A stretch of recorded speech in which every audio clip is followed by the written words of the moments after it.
بسم اللہ الرحمن الرحیم نحمدہ و نصلی علی رسول الکریم اما بعد۔ گزشتہ روز آپ لوگوں کے سامنے ہم نے پریزنٹیشن کی کچھ سلائڈس پیش کی تھی، جس میں مختصر سا اسلامی اقتصادی نظام کا ایک چھوٹا سا خاکہ پیش کیا گیا تھا، اور اس کے اندر ہم نے اس کی کچھ بنیادی باتیں بتائی تھیں کہ اسلام کے نزدیک معاشی سرگرمیوں کی کیا حیثیت ہے، کسب حلال اور تجارت کی کیا حیثیت ہے، اور اللہ تبارک و تعالیٰ کے نزدیک یہ جو ہمیں مال عطا کیا گیا ہے اس کو کس طرح خرچ کرنا ہے، اس کے سلسلے میں ہمیں اصول کیوں وضع کیے گئے ہیں۔ یہ مختصر سی باتیں کچھ ہم نے ذکر کی تھی۔ آج ہم آپ کو ایک بات یہ بتاتے ہیں کہ جو اللہ تعالیٰ کے یہ قوانین ہیں کہ ہمیں ربا سے بچنا ہے یا معیشت سے بچنا ہے، یہ بعض ایسے عقود ہیں، بعض ایسی ٹرانزیکشنز ہیں جو کہ شرعاً ناجائز ہیں، ان سے اوائڈ کرنا ہے۔ اس کا بنیادی مقصد کیا ہے؟ اس کا بنیادی مقصد یہ ہے کہ زندگی میں لوگوں کو ایک فیئر بیسس کے اوپر ایک ڈسٹریبیوشن آف ویلتھ یا تقسیم دولت ہو، ان سے منصفانہ طریقے پر۔ یہ نہ ہو کہ دولت ساری سمٹ کر چند ہاتھوں میں چلی جائے اور باقی اکثریت غربا کی ہو۔ یہ یوں کہہ لیجیے کہ 80% دولت کی مالک جو ہیں وہ چند خاندان ہو جائیں، اور باقی جو 10-20% ہے وہ تمام غربا جو ہیں، وہ تمام انسان اس کے مالک ہیں۔ تو یہ غیر منصفانہ تقسیم ہو جائے گی، جس کی وجہ سے فساد برپا ہوگا، اور بہت ساری ایسی ٹرانزیکشن ہیں جس کے کرنے سے یا تو اسی وقت فساد ہوگا یا الٹیمیٹلی وہ فساد پر منتج ہوگا، فساد کا کاز بنے گا، فساد کی طرف لے کے جائے گا۔ تو اس لیے اللہ تعالیٰ کو فساد مچانے والے بالکل پسند نہیں ہیں، اور فساد پیدا کرنا یہ اللہ تعالیٰ کے نزدیک اور فتنہ اور فساد یہ قتل سے بھی زیادہ برا ہے۔ تو لہذا ایسے تمام طریقے جن کے ذریعے سے زمین کے اندر فساد مچ سکتا ہے، فتنہ برپا ہو سکتا ہے، اس کو روک دیا گیا ان تمام اصولوں سے۔ تو سب سے پہلی وجہ ایک یہ میں نے جیسے ذکر کیا کہ concentration of wealth in few hands نہیں ہونی چاہیے۔ دوسرے، یہ کریشن آف مونوپلیز، چند لوگوں کا کارٹیل بن جائے یا مونوپلیز بن جائیں، وہ صحیح نہیں۔ تیسری بات یہ کہ greed and selfishness leading to injustice and oppression, اتنی ہرس اور لالچ اور خود غرضی پیدا ہو جائے کہ جو کہ انسان کو ایک ظالم بنا دے، انصاف کو ختم کر دے، ظلم اور جبر کی طرف لے آئے۔ تو یہ سب چیزیں درحقیقت ان تمام باتوں کے نہ عمل کرنے کی وجہ سے، لیکن جب اللہ تعالیٰ کا خوف ہوگا تو اس صورت کے اندر ان تمام قوانین کے اوپر انسان عمل کرے گا، اور پھر جب عمل کرے گا تو پھر اس صورت کے اندر انسان ان تمام باتوں کی رعایت کرے گا، اور پھر یہ تمام فساد بھی نہیں ہوگا، اور یہ گریڈ اور یہ حرص و لالچ بھی نہیں ہوگا۔ جیسا کہ میں نے آپ کو پچھلی دفعہ بتایا تھا کہ شریعت کے اندر اکنامک گولز امپورٹنٹ ہیں، لیکن سب سے اہم ترین چیز اللہ تعالیٰ کی رضا ہے اور آخرت ہے۔ ہمارا جو سب سے الٹیمیٹ گول جو ہے وہ اللہ کی رضا ہونی چاہیے۔ یہ چیز کسب حلال یہ درحقیقت ایک فریضہ ہے دوسرے فریضے کے بعد۔ اصل فریضہ اللہ تعالیٰ کی اطاعت ہے، اور اس کے بعد دوسرا فریضہ یہ ہے کہ انسان کسب حلال کرے۔ تو یہ ایک سیکنڈری آبجیکٹو تو ہو سکتا ہے، لیکن الٹیمیٹ آبجیکٹو بھی نہیں ہو سکتا۔ دوسری بات ہم نے آپ کو یہ بتائی تھی کہ real nature of wealth and property, کہ یہ جو دولت ہے یہ در حقیقت اللہ تعالیٰ کی ملکیت میں ہے، اور اللہ تعالیٰ نے انسان کے استعمال کے لیے دی ہے، لہذا اللہ تعالیٰ یہ مکمل طور پر اختیار رکھتے ہیں کہ ہمیں بتلائیں کہ اس کے حاصل کرنے کے کیا طریقے ہیں اور اس کو استعمال کرنے کے کیا طریقے ہیں۔ تو economic activities of man are lawful, meritorious and at times obligatory and necessary۔ یعنی کہ کوئی آدمی اگر مثال کے طور پہ بالکل بھی کمائی نہیں کرتا اور حقوق ادا نہیں کرتا جس کی وجہ سے، تو اس کے اوپر لازم ہو جائے گا کہ وہ یہ تمام کام کرے۔ لیکن سب سے پہلی بات یہ کہ الٹیمیٹ گول اللہ تعالیٰ کی رضا ہو، لیکن اس کے بعد یہ فریضہ ہے اس کے لیے کہ اپنے لیے، اپنے گھر والوں کے لیے، اپنے اہل و عیال کے لیے، والدین کے لیے حقوق ادا کرنے کے لیے، دوسروں کے حقوق ادا کرنے کے لیے انسان محنت کرے۔ However, economic activities is not the basic problem, and therefore economic progress is not the be-all and all of human existence۔ یہ ہمارا الٹیمیٹ گول نہیں ہونا چاہیے کہ ہم دولت ہی کمائیں، یہ تو مادہ پرستانہ سوچ ہے، یہ کافروں کی سوچ ہے۔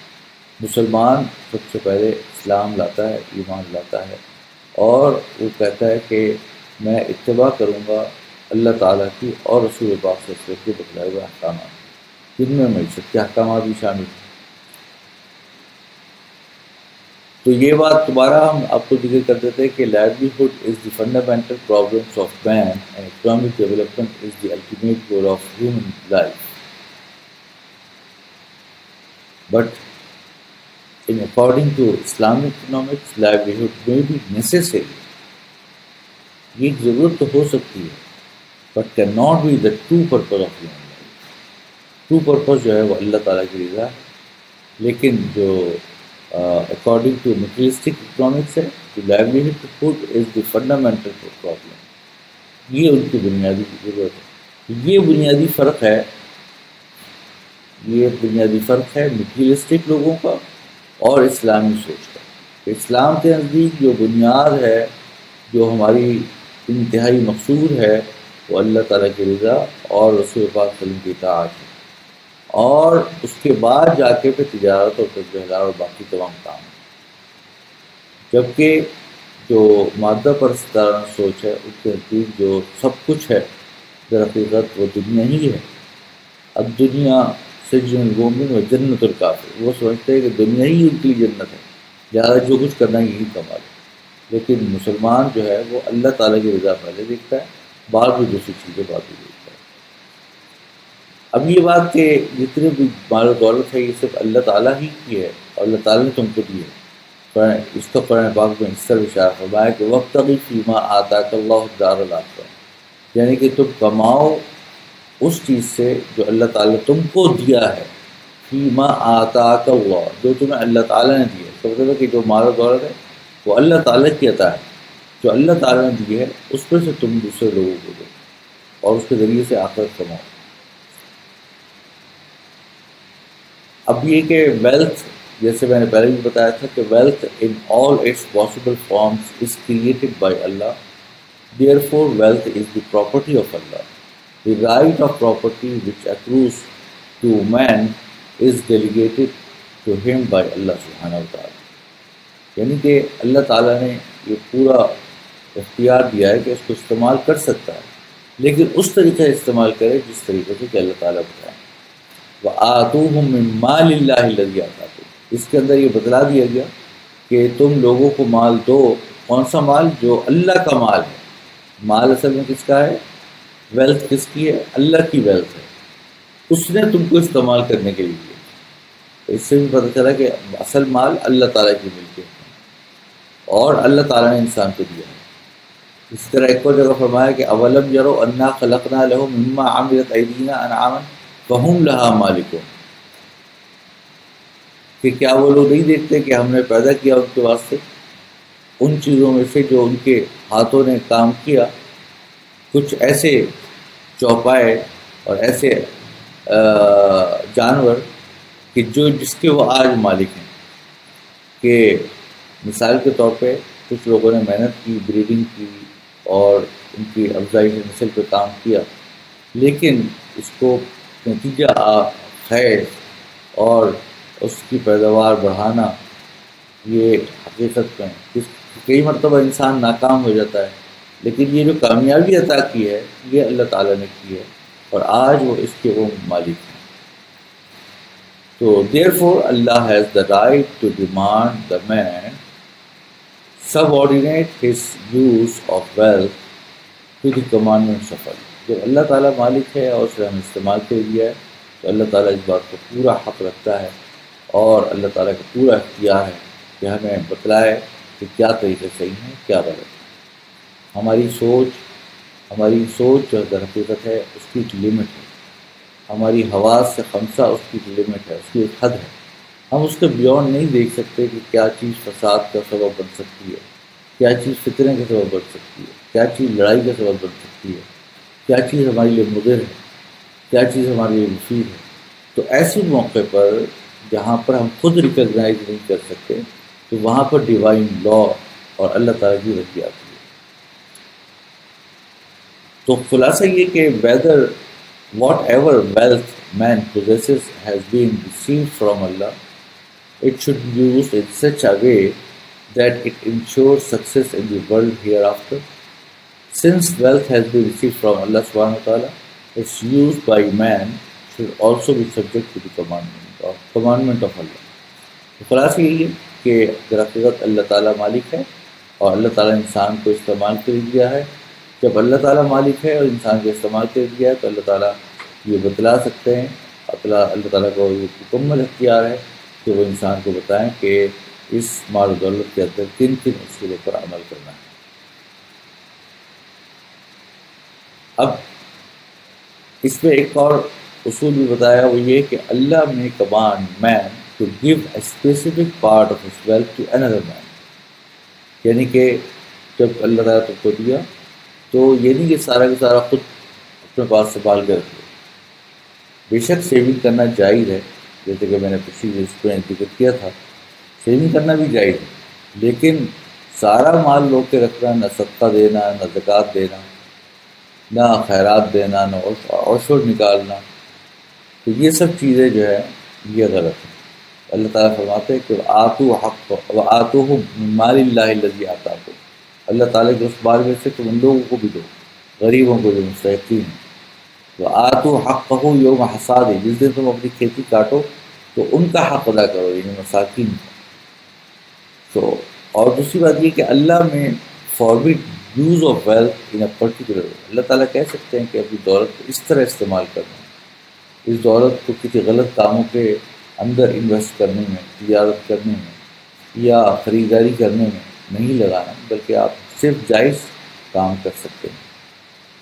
یہی وہ فلسفہ ہے جو کہ قرآن پاک میں ذکر کیا گیا۔ حضرت شعیب علیہ السلام کے اقوام جو قوم تھی ان کو حضرت شعیب نے جب فرمایا کہ تم اپنے خرید و فروخت کے اندر جو خیانت کرتے ہو، جو کرپشن کرتے ہو، جو سودی اور ہر طرح کے ناجائز کاروبار کرتے ہو، تو انہوں نے اعتراض کر ڈالا حضرت شعیب علیہ السلام پر۔ وہ کہنے لگے کہ الصلاۃ کا تعمرک ان نترک ما یعبد آباؤنا او ان نفعل فی اموالنا ما نشاء۔ تم تو مسجد کے مولوی ہو، تم مسجد کے امام ہو، کیا تمہاری نمازیں اب ہمیں اس بات کا حکم دینے لگی کہ ہم اپنے آباء و اجداد کے طریقے کو چھوڑ دیں، ان کی طریقہ عبادت کو چھوڑ دیں اور اپنے طریقہ تجارت کو چھوڑ دیں؟ تم مسجد میں رہو، مسجد تک محدود رہو، تمہیں کیا پتہ کہ ٹرانزیکشن یا تجارت کیا ہوتی ہے۔ یہی بات آج کل بھی کہی جاتی ہے کہ بھائی ملا کو کیا پتہ، مولوی کو کیا پتہ بزنس کیسے ہوتا ہے، تم اپنے مسجدوں تک ہی محدود رہو۔ تو ریلیجن کو الگ کر دیا بزنس سے، جس کی وجہ سے ایتھکس ختم ہو گئی، فساد پیدا ہو گیا، جس کی وجہ سے جو ہے وہ بہت ساری خرابیاں پیدا ہو گئی، دولت چند ہاتھوں میں سمٹ گئی اور فیئر ڈسٹریبیوشن آف ویلتھ نہیں رہی۔